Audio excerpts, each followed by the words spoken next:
Selamat malam pemirsa, mari kita menjauh sejenak dari hiruk-pikuk politik, menjauh dari bermacam polemik.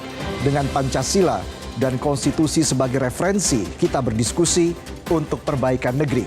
Membahas bermacam isu kebangsaan, bukan kepentingan pribadi, kelompok, atau golongan. Visi negarawan menjadi kanalisasi gagasan-gagasan luar biasa untuk memecahkan berbagai persoalan bangsa.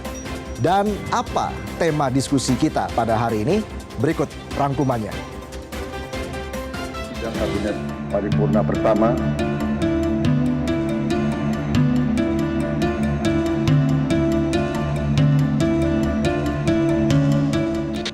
demokratisasi yang paling cepat, yang paling dirasakan oleh rakyat adalah pendidikan dan kesehatan.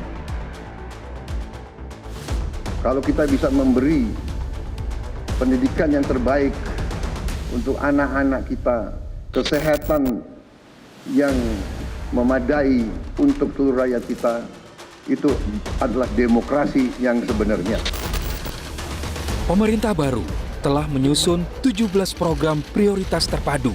Beberapa di antaranya adalah pemberantasan kemiskinan, pelayanan kesehatan, serta penguatan pendidikan. Ini artinya pembangunan sumber daya manusia menjadi salah satu fokus kerja. Ada pula 8 program hasil terbaik cepat dan 3 di antaranya terkait langsung dengan pembangunan sumber daya manusia, yaitu perbaikan gizi rakyat, perbaikan kesehatan, serta membangun rumah sakit lengkap berkualitas di tiap kabupaten, serta membangun sekolah unggul di setiap kabupaten dan merenovasi sekolah. Sesuai mukadimah Undang-Undang Dasar 1945, memajukan kesejahteraan umum dan mencerdaskan kehidupan bangsa adalah visi Bapak pendiri bangsa. Di dalam Indonesia merdeka, kita menyehatkan rakyat sebaik-baiknya. Inilah maksud saya dengan perkataan jembatan. Di seberang jembatan, jembatan emas inilah baru kita leluasa menyusun masyarakat Indonesia merdeka yang gagah, kuat, sehat, kekal, dan abadi. Bangsa Indonesia telah mencanangkan visi Indonesia Emas yang harus terwujud bertepatan dengan peringatan 1 abad kemerdekaan. Presiden Prabowo pun menegaskan pendidikan dan kesehatan adalah kunci kebangkitan suatu bangsa.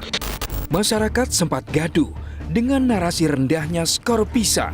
Pasalnya, skor PISA dapat menjadi indikator kualitas SDM suatu bangsa. Dalam survei PISA termutakhir, Indonesia menempati peringkat ke-69 dari 81 negara. Survei Angkatan Kerja Nasional 2023 menemukan 9,98 juta penduduk berusia 15 hingga 24 tahun berstatus NEET, yaitu Not in Education, Employment, or Training. Penyebabnya karena disabilitas, putus asa, kekurangan akses transportasi dan pendidikan, keterbatasan finansial, dan kewajiban rumah tangga.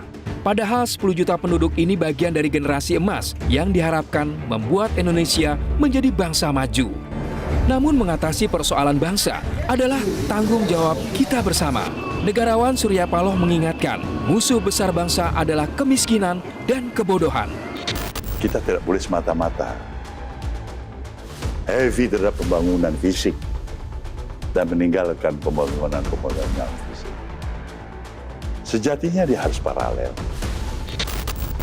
Ya pembangunan fisiknya, ya pembangunan moral. Kita sekarang harus jujur mengakuin potret sosial kehidupan kemasyarakatan kita itu bukan seperti apa yang diharapkan oleh para pejuang-pejuang bangsa kita dalam kehidupan keseharian kita hari ini.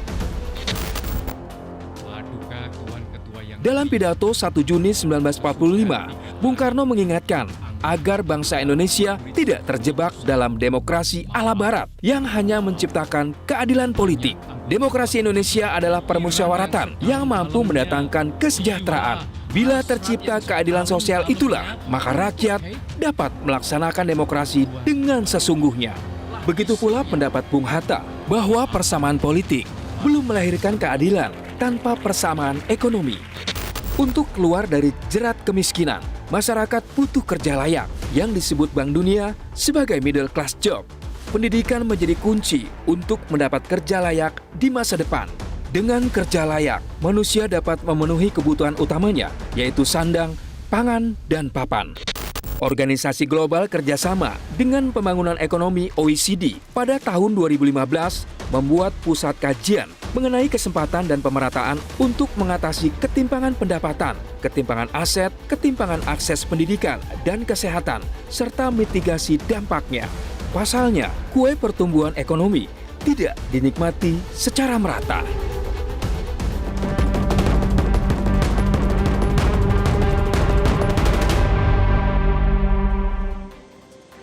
Di dalam Indonesia Merdeka, kita melatih generasi muda menjadi kuat. Di dalam Indonesia Merdeka, kita menyehatkan rakyat. Di dalam Indonesia Merdeka, kita menyusun masyarakat yang gagah, kuat, sehat, kekal, dan abadi. Itulah visi Bung Karno saat berpidato pada 1 Juni 1945. Tujuan pembentukan Republik Indonesia diantaranya untuk mencerdaskan kehidupan bangsa dan memajukan kesejahteraan umum. Bangsa yang cerdas merupakan modal utama menjadi bangsa yang sejahtera. Dan hanya manusia sehat yang dapat menjadi cerdas. Dalam sidang Kabinet Perdana, Presiden Prabowo menyatakan demokrasi yang sesungguhnya adalah memberikan pendidikan yang terbaik dan kesehatan yang memadai. Menurut Presiden, pendidikan dan kesehatan adalah kunci kebangkitan suatu bangsa. Peraih Nobel Ekonomi Gary Becker menggagas teori human capital, yaitu pengetahuan, keterampilan, kesehatan, dan pendidikan sebagai alat produksi. Artinya investasi pada SDM akan meningkatkan produksi. Teori pertumbuhan ekonomi kontemporer juga melihat human capital sebagai faktor penting. Berbagai penelitian menemukan relevansi pendidikan terhadap kesejahteraan. Bangsa sehat, cerdas, dan sejahtera adalah tema diskusi pada pekan ini. Dan sudah hadir narasumber kami di studio. Yang pertama adalah Menko PMK, Bapak Pratikno. Selamat malam, Pak Pratikno. Malam. Apa kabar, Pak? Baik, alhamdulillah. Terima kasih sudah hadir di Visi Negarawan. Terima kasih. Dan juga turut hadir bersama kami Ketua Dewan Guru Besar FEB UI dan mantan Menteri Perencanaan Pembangunan Nasional, Profesor Bambang Brojonegoro, PhD. Selamat malam, Prof. Bambang, apa kabar? Alhamdulillah sehat. Terima kasih atas waktunya sudah hadir bersama kami di Visi Negarawan. Dan juga sudah hadir bersama kami Rektor IPB, Profesor Dr. Arief Satria. Prof. Arief, selamat malam, apa kabar? Selamat malam, alhamdulillah. Baik, Mas. Baik, kita akan membahas lebih jauh lagi terkait dengan tema Visi Negarawan pada hari ini, yaitu bangsa sehat, cerdas, dan sejahtera. Tapi kita harus jeda dulu pemirsa, kami akan kembali sesaat lagi.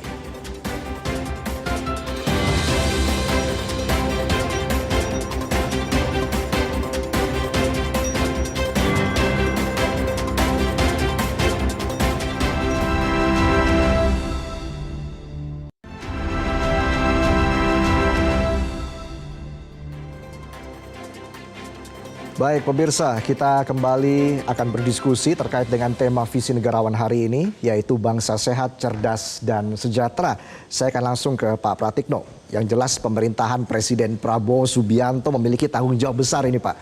Dalam menyelaraskan program, 17 program begitu ya, untuk mencapai visi Asta Cita. Ini yang menjadi fundamental di sini seperti apa Pak Pratikno?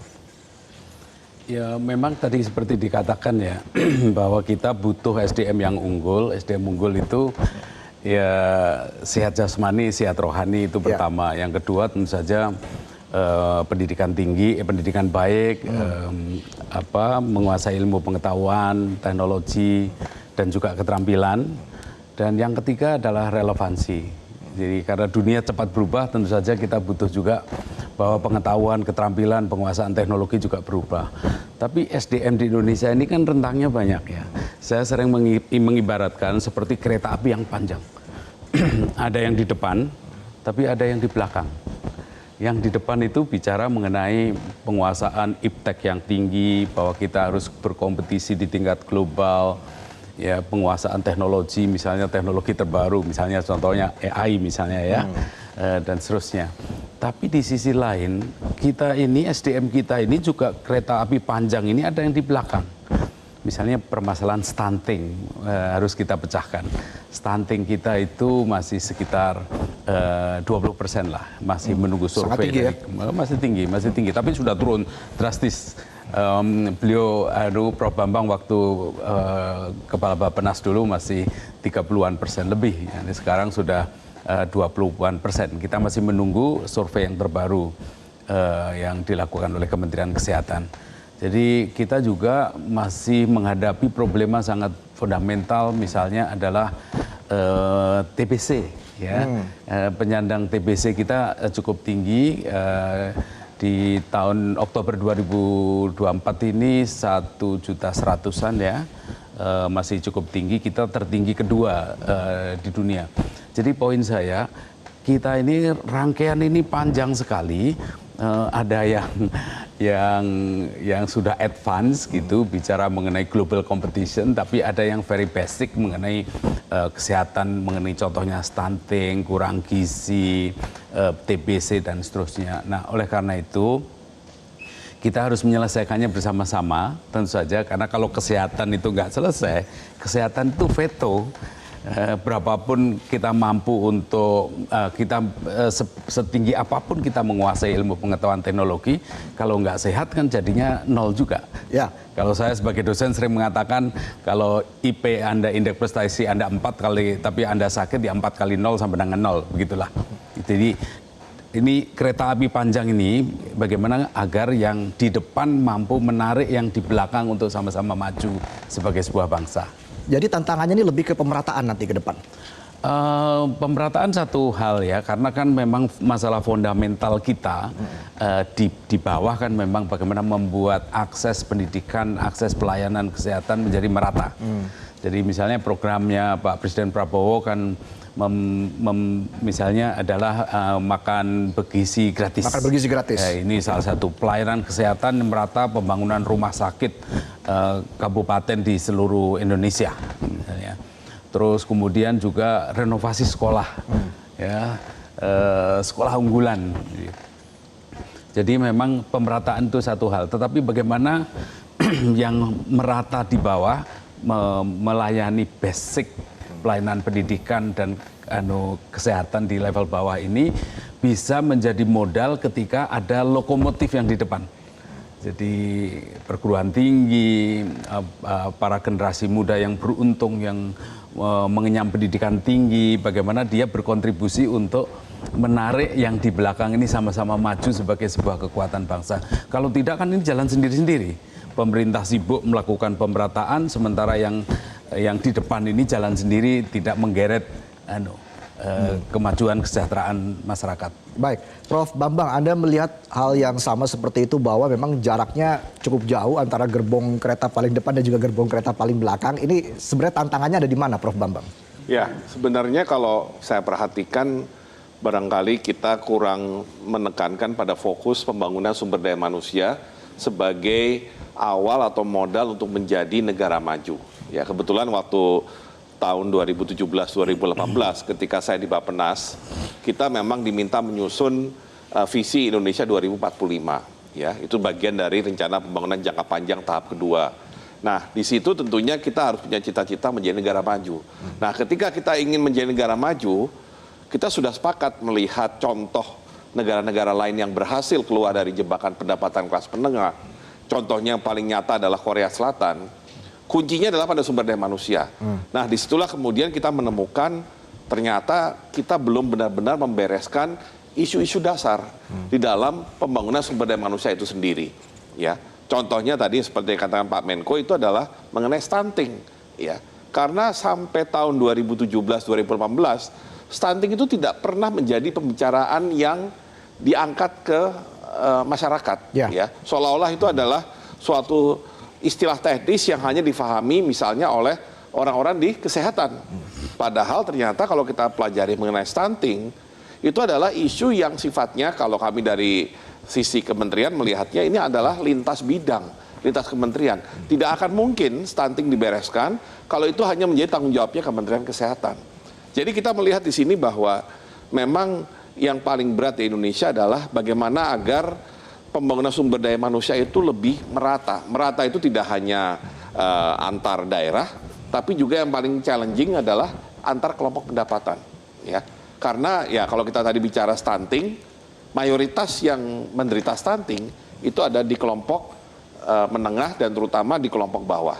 Jadi mau nggak mau, ketika kita melakukan alokasi anggaran, membuat program, itu harus benar-benar bisa menyentuh sebanyak mungkin ya penduduk yang memang ada di kelompok tersebut, sehingga mereka bisa berkurang stuntingnya dan kemudian bisa menjadi bagian dari masyarakat yang sehat. Nah, saya kebetulan senang dengan sequence-nya, sehat, cerdas, sejahtera. Ya. Karena kita harus sehat dulu, baru kemudian kita berpikir untuk menjadi yang cerdas. Dan kalau kita bisa sehat dan cerdas, baru kita mulai berpikir bisa nggak kita sejahtera. Ya, jadi jelas sekali bahwa isu pemerataan kesehatan, pendidikan itu adalah kunci sebelum kita bicara mengenai Indonesia sebagai negara maju di 2045. Ya, Prof. Arief, ini soal kesehatan juga sangat menarik dan juga menjadi fokus perhatian dari semua pihak begitu ya. Harus diselesaikan secara bersama-sama, Prof. Arief. Tapi tadi soal gap yang memang cukup jauh begitu ya. Kalau istilah dari Pak Menko tadi gerbong paling depan dan juga gerbong paling belakang begitu. Ini sebenarnya bagaimana tantangan ke depan untuk setidaknya memperkecil jarak tadi atau memang bisa berjalan bersama-sama? Ya, kita kan 2030 puncak bonus demografi ya, dengan angka resiko ketergantungan 46,9%. Artinya apa yang kita lakukan hari ini akan berdampak tahun 2050 nanti, dan itu akan menjadi beban pembangunan kalau kita tidak menyelesaikan isu SDM ini, baik isu kesehatan, isu pendidikan, dan juga isu kesejahteraan. Nah, kaitan dengan soal pendidikan, kita lihat misalnya indikator yang paling gampang IPM deh, Indeks Pembangunan Manusia. Ya. Di mana Indonesia ini kan urutannya ke 112 ya, kalau nggak salah. Dan ini kita nomor 5 di ASEAN. Kita masih ketinggalan dari Thailand, Malaysia, Brunei, Singapura ya. Jadi sehingga kita fokus pada isu IPM ini. Dan salah satu isu IPM adalah soal pendidikan terkait dengan lamanya, rata-rata lama pendidikan. Kita masih 8,85 tahun. Artinya, kalau kita saat ini dengan wajib 9 tahun, ya sudah hampir mendekati ya rata-rata nasional, sudah saatnya kita harus sudah mulai kembali tegas menaikkan wajib belajar dari 9 tahun ke 12 tahun. Saya kira ini sebuah upaya yang harus kita lakukan untuk meningkatkan rata-rata usia pendidikan. Nah, kemudian berkaitan dengan soal kesehatan. Kesehatan ini saya kira terkait juga dengan isu pangan. Ya. Jadi kalau kita lihat data, 65% anak usia sekolah Indonesia ini tidak sarapan secara teratur. Ya, ini data dari Kementerian Kesehatan. Kemudian 41% pergi sekolah dengan perut kosong.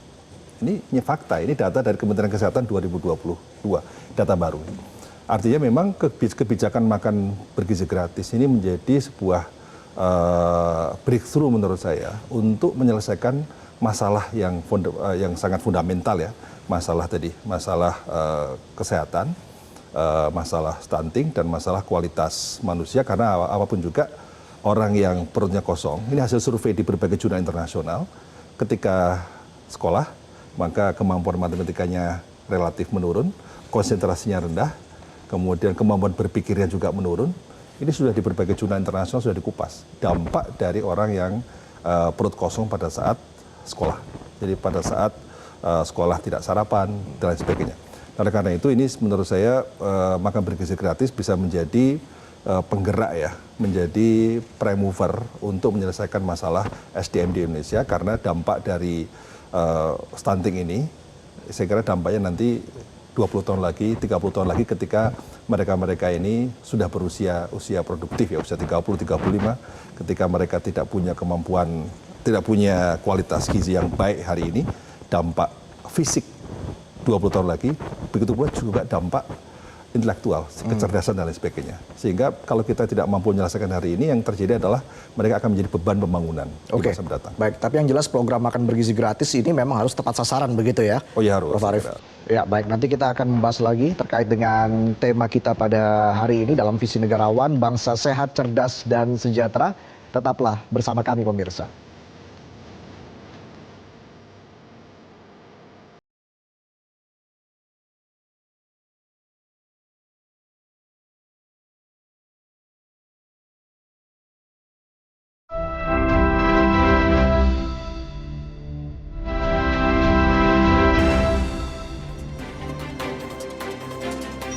Anda kembali lagi di Visi Negarawan, pemirsa. Kita masih berdiskusi dan di segmen kali ini kita akan membahas terkait dengan strategi pemerataan dan juga peningkatan pendidikan yang berkualitas. Prof. Arief, tadi kita sempat singgung ya di segmen sebelumnya, di segmen 2 begitu, bahwa memang kesehatan adalah faktor penting. Harus sehat dulu, baru cerdas dan juga sejahtera begitu ya Prof. Arief. Tapi soal menerapkan strategi pemerataan dan juga peningkatan pendidikan yang berkualitas ini ke depan yang paling krusial yang harus diperhatikan itu seperti apa, Prof? Ya, pertama masalah bicara pendidikan itu bicara 4 hal. 1 bicara kurikulum, 2 bicara sarana prasarana, 3 bicara soal sumber daya, berarti termasuk guru, dosen dan sebagainya. Yang 4 bicara relevansi. Jadi saya kira 4 isu itu yang menjadi isu kritis yang ada di Indonesia ini. Nah, termasuk yang ke-5 bicara akses, ya saya kira 5 hal yang penting. Nah, memang bicara pendidikan juga harus holistik, mulai mulai pendidikan PAUD ya, usia dini sampai pendidikan tinggi. Dan kita ini punya salah satu problem di Indonesia kan antara SMA dengan perguruan tinggi. Karena apa? Karena 3,7 juta lulusan SMA itu yang bisa diterima hanya 1,8. Artinya ada 1,9 juta orang yang tidak bisa terima di perguruan tinggi. Dan APK kita, angka partisipasi kasar pendidikan tinggi kita ini kan 31,45. Sekarang mungkin sudah naik 32. Ini juga di ASEAN kita lebih rendah daripada Thailand yang sudah mencapai 49%, kemudian Malaysia 43, Filipina 35. Ya kita jangan bandingkan dengan Korea sudah 92 ya, Jepang 70 dan Singapura 92 dan sebagainya. Nah, poin penting adalah bagaimana meningkatkan akses bagi masyarakat lulusan SMA kepada pendidikan tinggi ini. Menurut saya penting untuk memetakan lulusan SMA seperti apa. Karena ada lulusan SMA yang pinter dan kaya. Itu saya kira nggak masalah. Yang kedua adalah pinter nggak kaya. Itulah pemerintah selama ini banyak program, beasiswa, KIP dan sebagainya. Ada lagi yang ketiga, kaya tapi tidak pintar, masih punya duit. Yang menjadi masalah adalah tidak kaya dan tidak pintar. Inilah jumlah yang menurut saya yang paling banyak mengapa mereka tidak bisa memasuki dunia pendidikan tinggi. Sehingga memang harus ada terobosan-terobosan seperti misalnya pendidikan vokasi, akademi komunitas 1 tahun, 2 tahun yang memang membekali para lulusan SMA dengan skill-skill spesifik yang dibutuhkan oleh pasar. Nah, saya kira ini solusi yang, dan ini tidak bisa sendiri, pemerintah menurut saya perlu melibatkan swasta. Saya kira swasta program CSR-nya bisa mendorong ya program-program akademi komunitas D1, D2 ini, misalnya perusahaan sawit melakukan kegiatan pendidikan selama 1 tahun bagi masyarakat sekitar, begitu lulus diterima di mereka. Jadi sekarang pemerintah menurut saya bukan merupakan single aktor ya, perlu peran swasta juga dilibatkan dalam proses penyelesaian masalah APK ini. Dan kemudian yang kedua, ya mau nggak mau kita harus mengakui digital university menjadi solusi juga untuk meningkatkan APK. Kan nggak mungkin kita membangun kampus dengan fasilitas fisik yang seperti sekarang ini. Tapi dengan digital university atau pendidikan jarak jauh, itu akan menjadi solusi untuk meningkatkan akses yang maksimal. Apalagi sekarang UT sekarang sudah membuktikan dengan pendidikan jarak jauh bisa punya mahasiswa 600.000, bayangkan. Bagaimana Pak Menko, sejauh ini koordinasi dengan pihak swasta? Ya, ini memang menjadi pekerjaan bersama kita ya. Jadi tapi saya ingin menekankan bahwa pendidikan ini kan bukan hanya masalah penguasaan ilmu pengetahuan, keterampilan, dan relevansi juga tadi yang sudah disampaikan oleh Prof. Arief. Tapi juga pendidikan karakter ya. Misalnya contohnya sajalah, kita harus kerja keras, disiplin, bisa bekerja sama, sopan santun, kemudian patriotisme. Ini contoh pendidikan yang juga harus penting. Nah, oleh karena itu saya ingin menekankan bahwa pendidikan, karena kan tadi saya katakan bahwa SDM yang unggul ini bukan hanya masalah sehat secara fisik, tapi juga sehat secara moral dan mental, gitu, secara karakter juga. Nah, ini menjadi tanggung jawab dari banyak pihak. Bukan hanya tanggung jawab dari sekolah, tapi tanggung jawab dari keluarga, tanggung jawab dari masyarakat, juga tanggung jawab dari media ya. Jadi kan banyak masyarakat juga, anak-anak muda juga yang belajar banyak hal dari media, terutama media sosial. Jadi satu, urusan pendidikan ini selain keterampilan, ya, pengetahuan, penguasaan teknologi, relevansi, saya ingin menekankan mengenai karakter bangsa, jati diri bangsa, soft skill. Soft skill. Yes, soft skill. Jadi soft skill saya sering menyebutnya essential skill ya. Misalnya kemampuan berkomunikasi, bekerja sama, leadership, managerial itu kan menjadi kunci. Kemudian skill untuk belajar terus menghadapi perubahan yang tidak pernah berhenti. Ini juga sesuatu yang harus kita prioritaskan. Jadi saya menambahkan itu dari apa yang disampaikan oleh Prof. Arief yang fundamental yang harus juga kita garap. Tapi dengan kemajuan teknologi saat ini ya, Pak Menko, ini kan juga di satu sisi bisa melunturkan nilai-nilai karakter bangsa Indonesia. Nah ini kan bagaimana nilai-nilai karakter bangsa Indonesia, apakah ke depan ini dengan banjirnya informasi, dengan meningkatnya teknologi sangat luar biasa begitu ya, ini apakah nilai-nilai karakter bangsa Indonesia harus dibangun kembali atau bagaimana peran pemerintah juga untuk bisa atau mungkin bekerja sama begitu ya dengan teknologi-teknologi tadi untuk terus membangun karakter bangsa? Iya.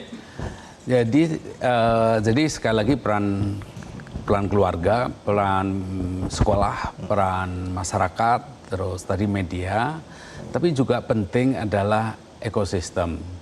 Ekosistem dalam artian begini ya, saya sering mengatakan begini, kita ini kan Bhinneka Tunggal Ika, tetapi Ika-nya kan harus difasilitasi.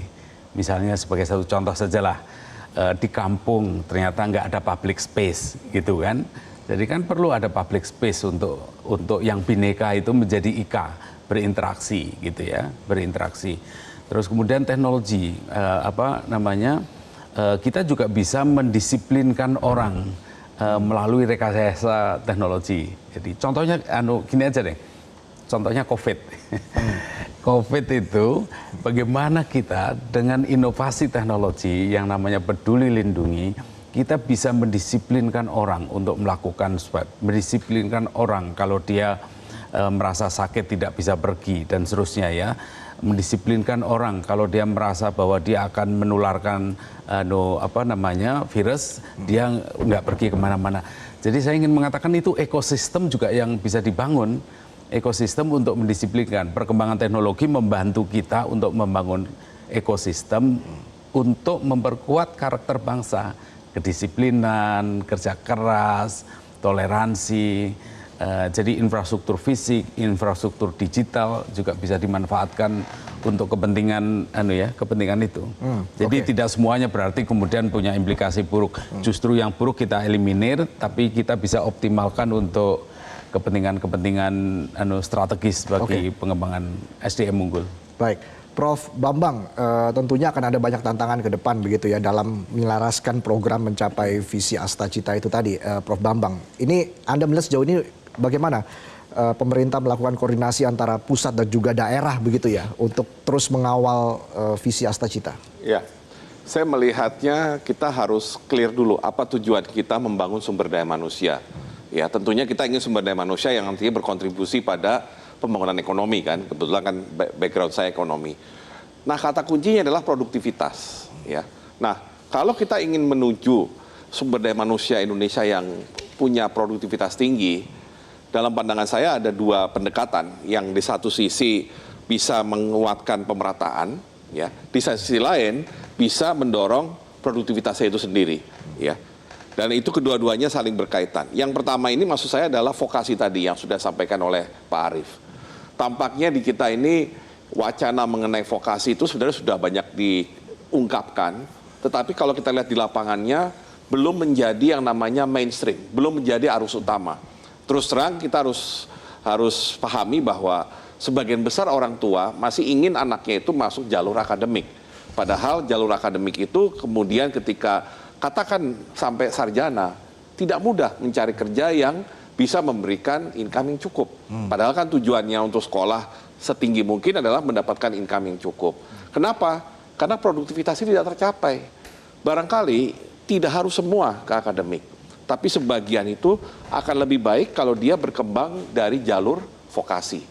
Dan kalau jalur vokasi ini bisa difasilitasi dengan baik, itu akan meningkatkan angka partisipasi dari murid-murid di Indonesia untuk bisa mendapatkan pekerjaan dengan produktivitas tinggi yang artinya upahnya pasti bagus. Artinya income-nya itu cukup dan bisa kan mengurangi kemiskinan, ya. Nah, yang dari sisi kualitas jalur akademik tadi tampaknya kita memang harus agak strict, harus agak tegas dengan mengedepankan yang sering disebut sebagai STEM. Science, Technology, Engineering, Matematik. Boleh dikatakan kita nggak punya pilihan. Kita nggak bisa lagi bernego atau berdebat apakah STEM ini bisa ditunda atau dikurangi. Karena persaingan dunia saat ini seperti yang tadi dibahas oleh kita semua adalah persaingan teknologi digital. Teknologi digital hanya bisa kita capai atau kita bisa terlibat dalam persaingan kalau kita benar-benar menguasai yang STEM tadi di dalam sistem pendidikan kita dari pendidikan menengah sampai pendidikan tinggi. Ya, jadi dengan mengkombinasikan atau fokus pada STEM dan vokasi, saya punya perasaan bahwa Indonesia akan bisa leapfrog, ya artinya bisa agak lompat naik ke atas supaya kita tadi tidak terjebak di kelas menengah. Ya, terus terang dari sejak saya di Bappenas, concern saya adalah ya jangan sampailah bangsa yang besar ini akhirnya menjadi bagian dari negara-negara yang terjebak dalam middle income trap gitu. Dan juga untuk meningkatkan IPM tadi ya, Prof. Arief ya, kita kan 5 besar tadi ya, Prof. Arief singgung di ASEAN 5 besar. Nomor 5 kita. Nomor 5 ya, artinya ini bagaimana kita bisa bersaing ke depan? Apakah memang seperti yang dikatakan oleh Prof. Bambang tadi? Ya memang ini adalah harus menjadi sebuah gerakan nasional, gerakan kolektif ya untuk menciptakan sebuah pendidikan holistik tadi. Jadi pendidikan usia dini sampai pendidikan tinggi dalam sebuah semangat baru untuk meningkatkan kualitas manusia kita untuk menuju Indonesia Emas. Jangan sampai mereka menjadi beban pembangunan. Nah, oleh karena itu kebijakan-kebijakan yang harus dilakukan dalam bidang pendidikan menurut saya dari dasar, menengah dan juga tinggi saya kira juga harus menyatu. Mengapa? Karena soal APK tadi yang saya sampaikan itu juga tergantung dari kualitas pendidikan menengah. Kalau kualitas pendidikan menengahnya kurang mendukung, maka akan menjadi input buat pendidikan tinggi. Artinya output SMA adalah input buat pendidikan tinggi.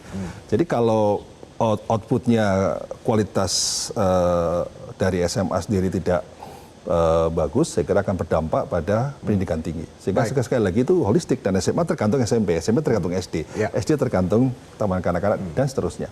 Ya, baik soal STEM tadi ya, menarik ya Pak Pratikno. Mungkin ada yang ingin menambahkan tadi. Ya saya setuju ya, memang persaingan dunia, pertumbuhan ekonomi dunia ini juga didrive oleh STEM. Jadi penguasaan STEM ini menjadi sesuatu yang penting.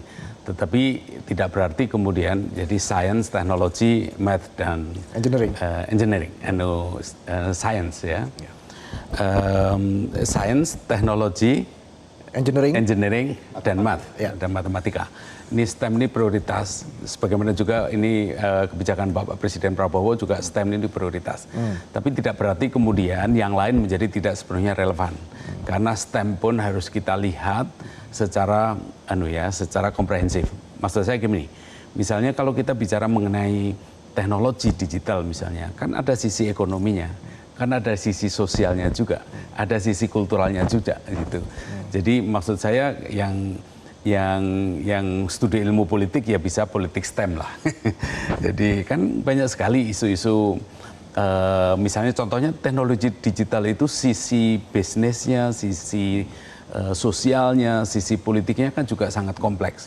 Jadi saya sangat-sangat setuju kita harus fokus kepada STEM, tetapi juga ilmu lain harus melihat kepada STEM juga gitu. Jadi ilmu sosial misalnya juga perlu untuk melihat menjadi bagian dari pendukung bagaimana memperoleh nilai tambah bagi bangsa melalui STEM secara komprehensif gitu. Baik. Nanti kita akan bahas lebih lanjut lagi pemirsa terkait dengan tema kita pada hari ini, bangsa sehat, cerdas dan sejahtera. Tetaplah bersama kami dalam Visi Negarawan.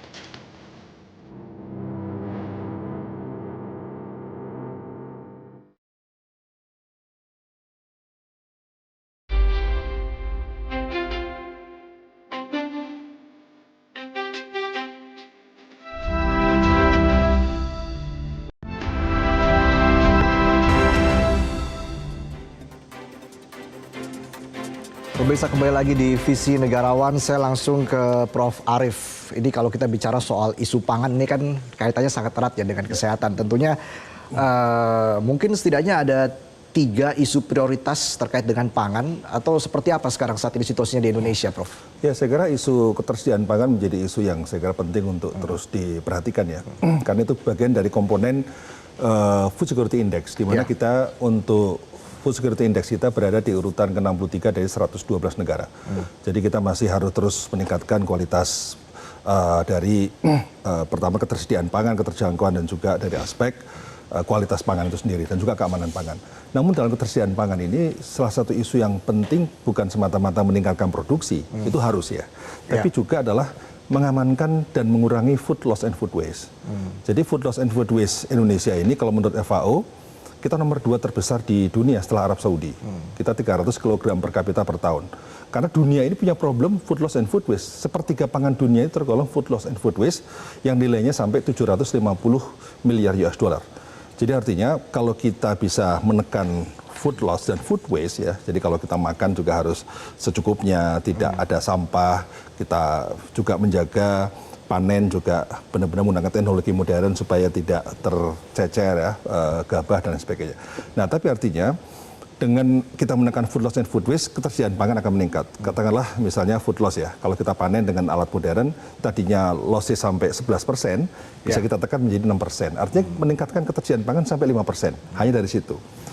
Artinya nilai dari food loss and food waste kita ini sangat tinggi, bahkan dari hitung-hitungan Bappenas sampai 213 triliun rupiah per tahun ya, kalau kita mampu menekan itu. Dan itu bisa memberi makan sampai 125 juta orang. Jadi itu isu yang menurut saya harus benar-benar diperhatikan. Jadi sekali lagi ketersediaan pangan bukan soal semata-mata produksi, tapi menekan food loss and food waste ini harus juga diperhatikan. Baik, Prof. Bambang, apakah ini sudah menjadi concern dari pemerintah sejauh ini terkait dengan food loss dan juga food waste ini? Ya, sebenarnya soal food loss dan terutama food waste itu sudah banyak disadari oleh berbagai pihak karena konteks food waste misalkan itu kan menunjukkan adanya suatu ketidakadilan. Artinya ada pihak yang memang secara sengaja atau tidak sengaja itu menciptakan food waste. Tapi ada pihak di satu sisi yang mengalami kekurangan pangan. Ya. Nah, jadi kuncinya sekarang adalah memang perlu penekanan untuk katakan konsumsi, ya, pola konsumsi yang istilahnya bertanggung jawab. Jadi artinya ya mohon maaf kalau mengikuti suatu hasil survei mengenai food waste di Indonesia, salah satu penyebab atau yang menimbulkan food waste terbesar itu adalah pesta perkawinan. Ya. Karena dalam pesta perkawinan itu otomatis yang punya hajat itu menyediakan makanan untuk sejumlah tamu yang diundang dan ditambah kan karena mereka tidak mau kekurangan, tidak mau malu untuk kekurangan. Tapi di sisi lain ya yang datang itu kan tidak harus makan, ya mereka memilih ada yang makan sedikit atau bahkan tidak makan, sehingga terjadilah waste yang luar biasa, ya. Dan ini kita akumulasi dengan begitu banyaknya event menjadi yang tadi katakan Prof Arief, kita nomor 2 terbesar di dunia. Nah, jadi kuncinya di sini kita perlu mengedepankan yang namanya konsumsi yang bertanggung jawab. Jadi tidak hanya fokus kepada produksi, tapi bagaimana konsumsi itu bisa lebih ditahan sehingga kita lebih fokus kepada kualitas daripada sekedar kuantitas. Dan kemudian juga ya mungkin memang perlu perubahan budaya, ya perubahan sikap bahwa tidak ada yang salah dengan memberikan makanan yang terbatas untuk orang-orang yang sebenarnya sudah mampu untuk bisa mendapatkan makanan bergizi dan sebaiknya yang menjadi food waste itu nantinya bisa diarahkan untuk penekanan pada yang memang masih membutuhkan makanan tersebut. Ya, jadi kita benar-benar harus sadar itu bahwa di Indonesia itu food waste itu adalah salah satu isu besar. Ya, isu besar dan ini tentu kaitannya sangat erat nih ya, Pak Menko ini dengan pengembangan kesehatan dari masyarakat yang tentunya untuk menuju kecerdasan dan juga kesejahteraan, Pak. Iya, ini ada saya nambahkan satu lagi.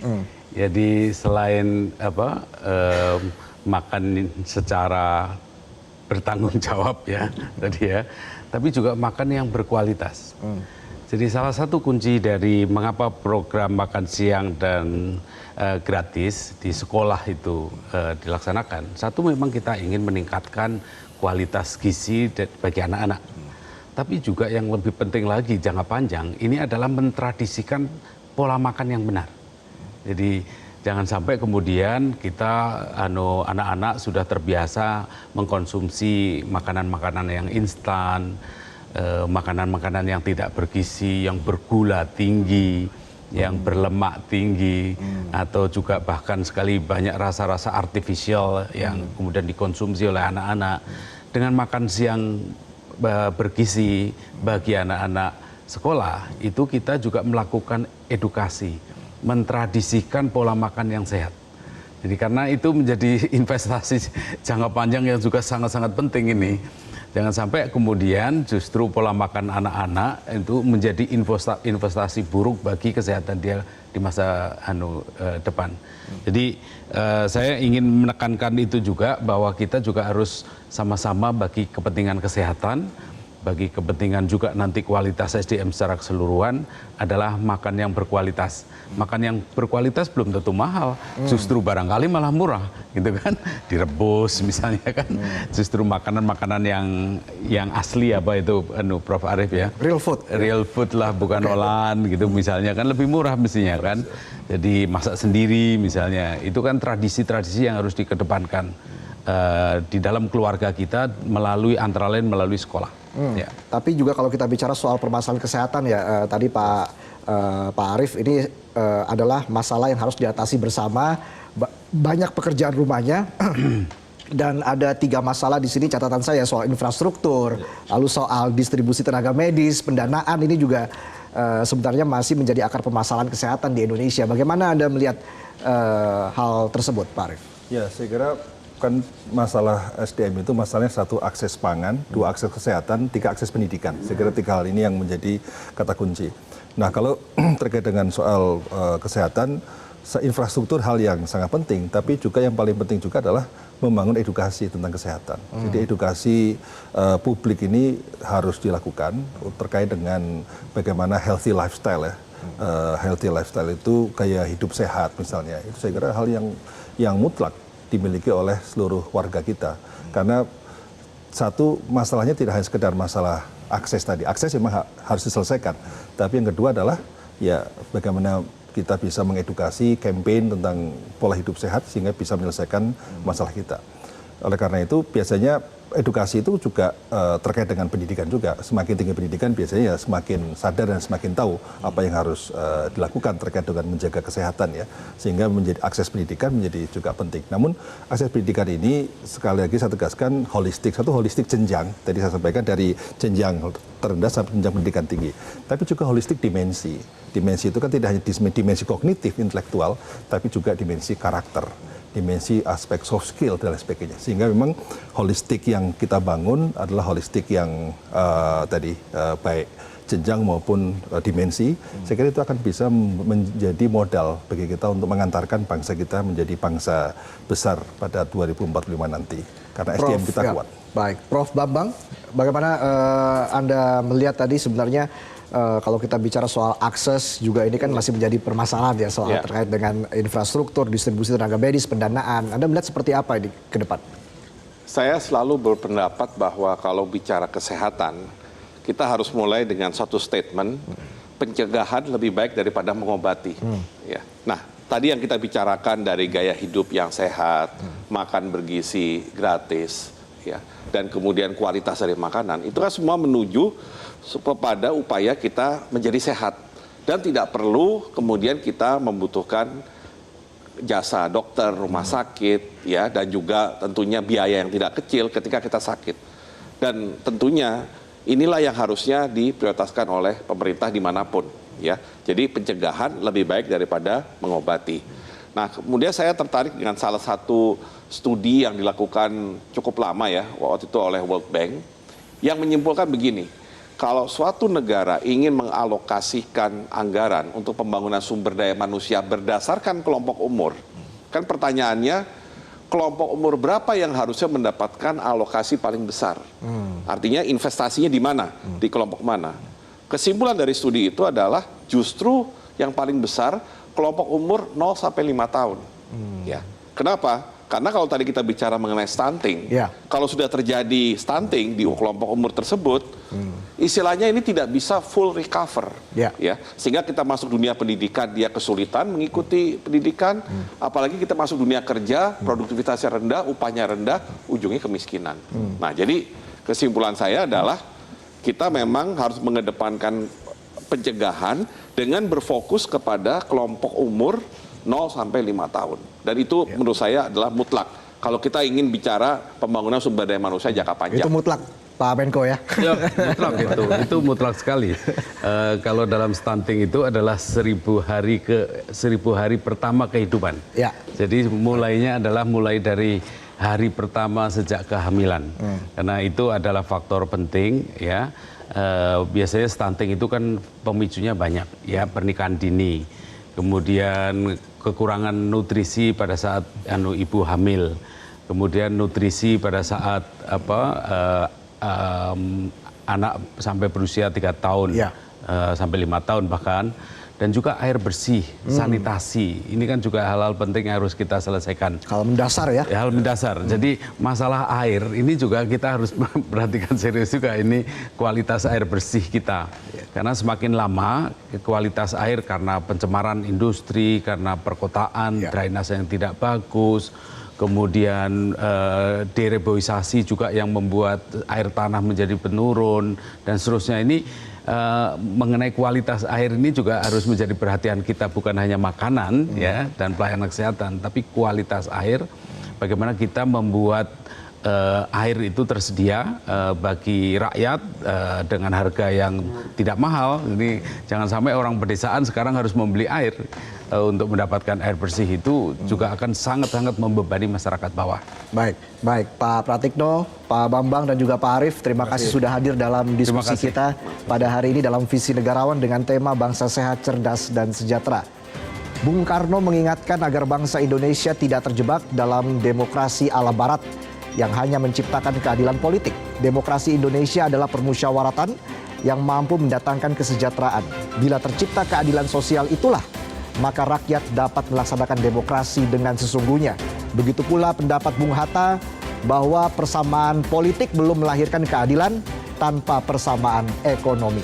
Semua orang tua ingin generasi penerusnya memiliki kehidupan yang lebih baik. Namun sejumlah riset menunjukkan mobilitas sosial ekonomi di Indonesia rendah. Artinya seorang anak dari keluarga miskin kemungkinan besar saat dewasa juga akan hidup miskin. Pendidikan dan kesehatan menjadi kunci utama perbaikan nasib. Presiden Amerika Serikat Abraham Lincoln mengatakan cara terbaik untuk meramalkan masa depan adalah dengan menciptakannya. Mari kita bersama menciptakan masa depan Indonesia yang sejahtera. Saya Valentinus Reza undur diri. Sampai jumpa. Metro TV